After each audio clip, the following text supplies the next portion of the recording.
their lawful occasions. So when the Central Electricity Generating Board decided that a new high-voltage transmission line must cross the Thames here at Fiddler's Reach, 18 miles east of London, a first problem was posed: how to achieve the crossing without disturbing the shipping. The link was necessary because of the growing demand for electricity in southeast England. To meet the demand, the supergrid was to be drastically extended and a permanent link made with the power cables under the Channel to France.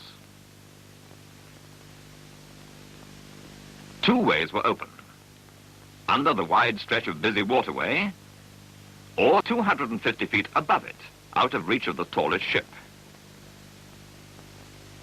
30 years before, here at Dagenham, a few miles upriver, a similar problem on a smaller scale had been met with conspicuous success. So it was fitting that the company which had made this earlier link was asked by the board to plan the new one, a double-circuit overhead transmission line which was to become a landmark in British engineering. It soon became apparent that many problems would arise from the sheer size of the new project. The crossing towers were to be nearly 150 feet taller than those at Dagenham. The conductors were to be more than twice the diameter, and the voltage was to be 400,000 instead of 132,000 as at Dagenham. Height above the water was still to be 250 feet, but with each conductor weighing more than 21 tons, enormous tensions were involved. Here can be seen the difference in size between the new 2¼ inch diameter aluminium and steel conductor and the bronze alloy one used for the Dagenham crossing. A final problem was the contract condition that these massive conductors must not touch land or water during the stringing. This last headache was left for the engineers to solve, while the site was cleared and work begun on the foundations for the two crossing towers and the anchor towers. The banks of the Thames here are marshy. This meant that the foundations for the 630 feet high towers had to be deep, with reinforced concrete piles driven down 40 feet and more.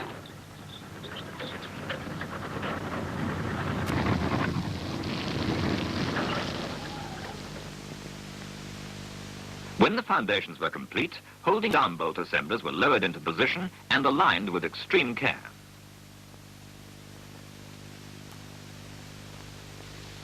Concrete was poured, and the screed troweled to a smooth finish. A final check, and only when the engineers were satisfied was a base plate lowered and bolted into place. A novel feature of each suspension tower was this central column. Later destined to act as a clear maintenance shaft up to the 375-foot level, it served during construction to carry the derrick that lifted the outer panels. The steelwork for these panels was bolted together on the ground into convenient sections before being hoisted into position by power winches. Bolts were used throughout construction, some 125,000 of them. All bolts and steel members were galvanized, a wise precaution in this district of salt winds and industrial air pollution.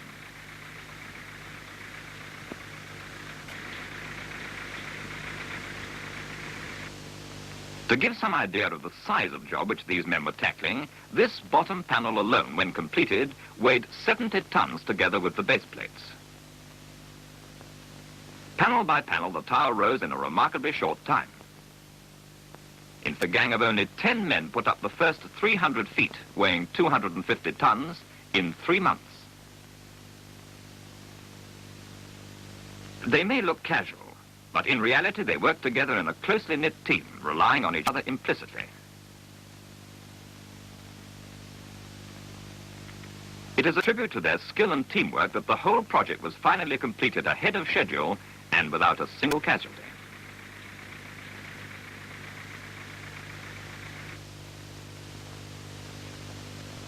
While the towers were rising, we went further afield to watch another vital part of the operation, the making of the insulators. There was no mass production here. Each porcelain unit was fashioned by skilled craftsmen as carefully as the china on our tables.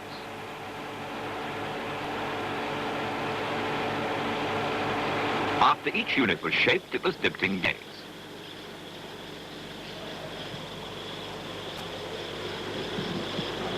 Then it was stacked for firing in the kilns. Ball and socket connectors were fitted, and and the units subjected to electrical testing at 100,000 volts AC, followed by a mechanical test at 15,000 pounds.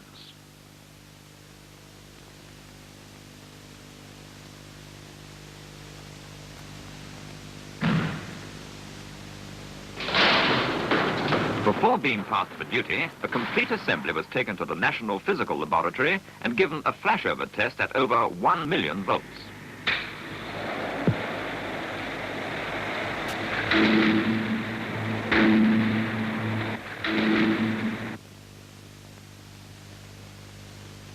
Finally, the strings were dispatched to site where they were reassembled ready for installation. Meanwhile, the towers were rising towards their full height.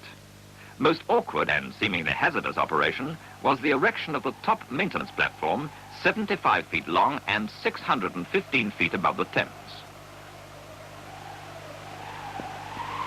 With scarcely any visible means of support, and with the wind whistling through the structure, the platform was built up section by section. Close cooperation between the winchmen on the ground and the men high up on the towers became even more important.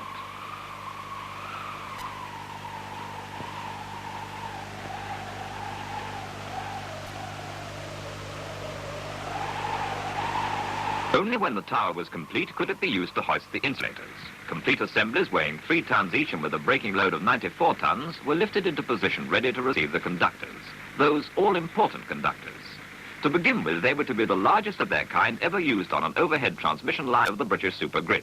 Then, because of the long central span, they had to have immense tensile strength to limit sag. A section sample shows the makeup. Around a central steel wire were wound 5 layers of galvanized steel wire.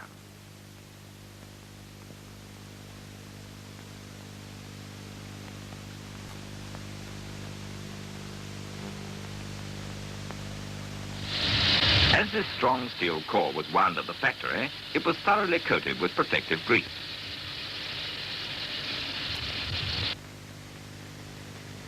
Samples of wire were tested to breaking point in the laboratory, and further tests were made to ensure that the galvanizing met rigid specification. The next stage was to wind on 2 layers of aluminium wire around the steel core.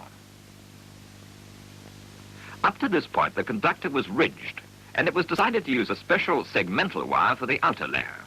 This left a smooth surface, so that wind effects would be reduced to a minimum. Here, measurements are being made during handling trials. Because the end clamps had to be fitted at the factory, the exact length of each conductor was calculated and then made to a tolerance of 1 foot in 7,754. As each conductor was completed, it was wound onto a special large drum, every layer carefully covered to avoid damage, and the 2-day-long journey to the Thames site began.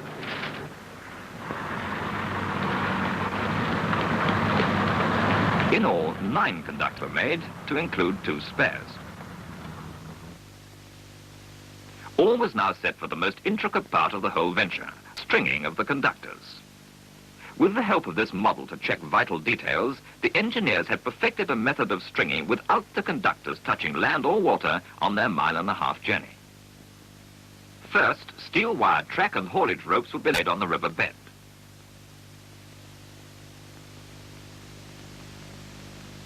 And then winched up over the tops of all 4 towers.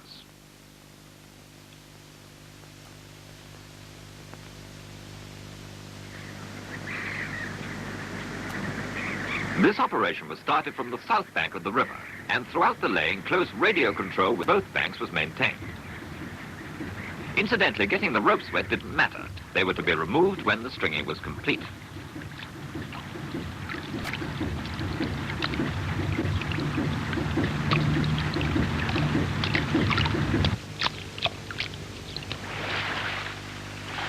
Next, as planned, the ropes were passed over the 4 towers.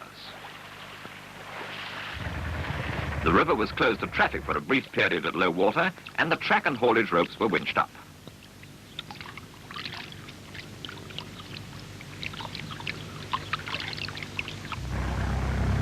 With the track and haulage ropes in position, the first drum of conductor was brought to site and backed up behind the north anchor tower, ready to commence paying out. In diagrammatic form, we now show the method employed for stringing the conductors. First, the conductors were to be winched up to the north anchor tower and attached to the main haulage system.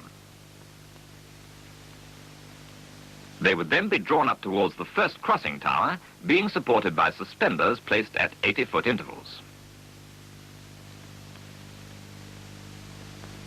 At the crossing tower, the leading trolley and then the suspenders would be transferred from one side to the other, ready to take the conductor over the river and onto the south bank.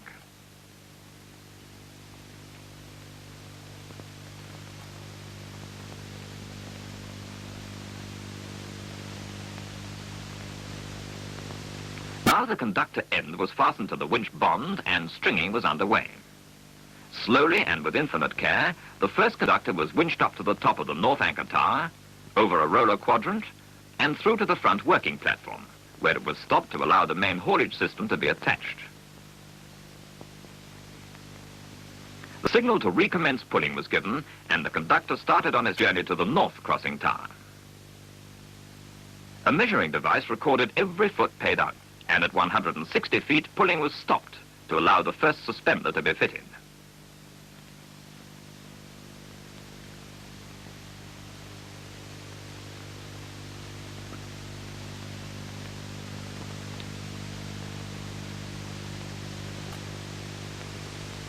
Thereafter, suspenders were fitted at 80-foot intervals as the conductor made its way towards the north crossing tower.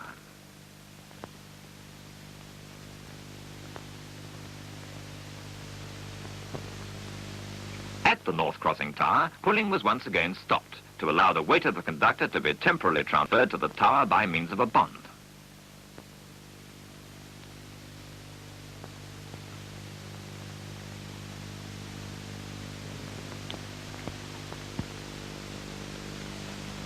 The lead trolley was then unbolted and carried to the riverward side. There it was repositioned for the river crossing.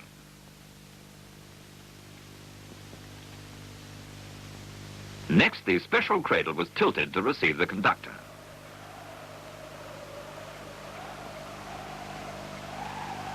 The bridle gate was swung open.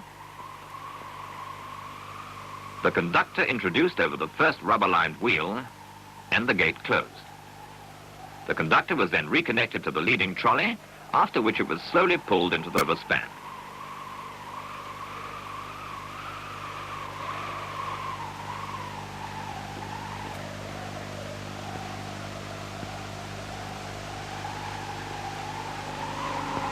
The suspenders carrying the conductor up to the tower were removed and replaced ready for the river crossing.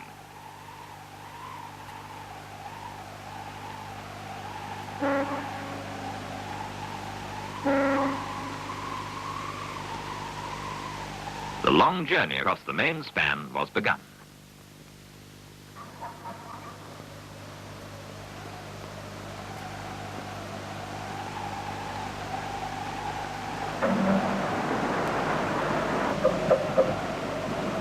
On the south side of the river, a second team of men was ready for the arrival of the leading end of the conductor.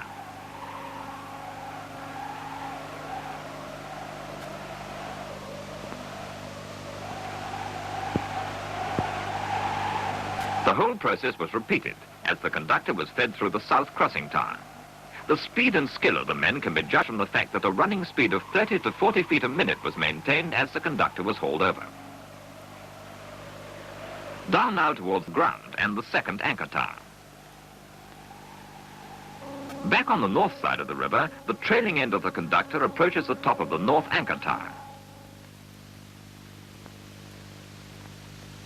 Holding tackles were prepared and attached to a special quadrant plate fastened to the end of the conductor. By this means, the trailing end was supported clear of the north anchor tower. While on the south bank, the leading end of the conductor came to rest 110 feet out from the south anchor tower.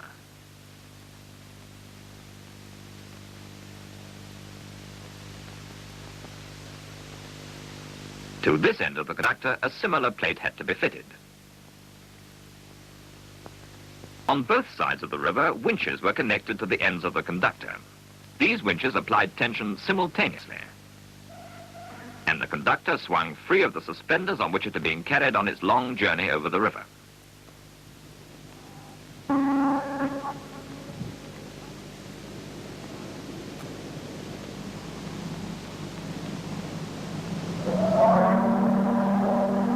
conductor clear of the suspenders throughout the entire span, the signal was given for the cradles on both sides of the river to be lowered to the level of the bottom insulator set.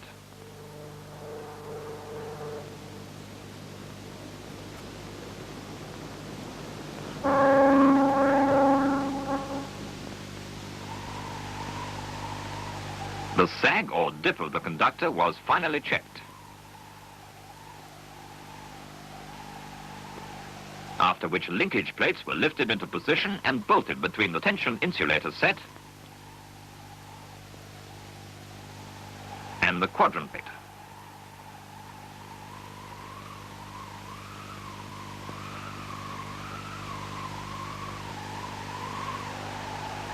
Up on the cradle, men were busy applying a layer of armor rods to the conductor at a point where it was to be attached to the insulator set.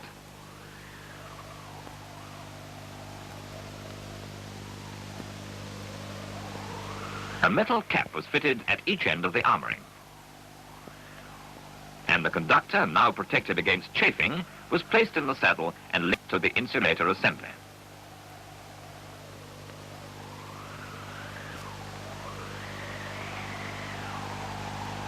Arcing rings were fitted to the tension insulator sets and later to the suspension insulators on the crossing towers.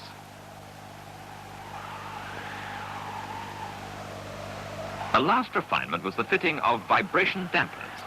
Light winds could set up dangerous oscillations in the 1.5 mile long conductors, and so Stockbridge dampers were placed at the end of each crossing span and at the anchor span ends. 5 more times another conductor was threaded from span to span with the same precision. The terms of the contract had been handsomely fulfilled, for not once had any of them touched land or water on their long journeys. With the final stringing of the earth wire through the tops of the crossing towers and the removal of the track and haulage ropes, the whole complicated business was accomplished, and the overhead transmission link across the Thames was successfully completed ahead of schedule. Quickly it became a familiar landmark to the ships that pass along the famous waterway, playing its full part in the world's largest supergrid under unified control. This new crossing of the River Thames is a magnificent tribute to the engineers who conceived it and to the men who built it under the guidance of the British Insulated Calendars Construction Company.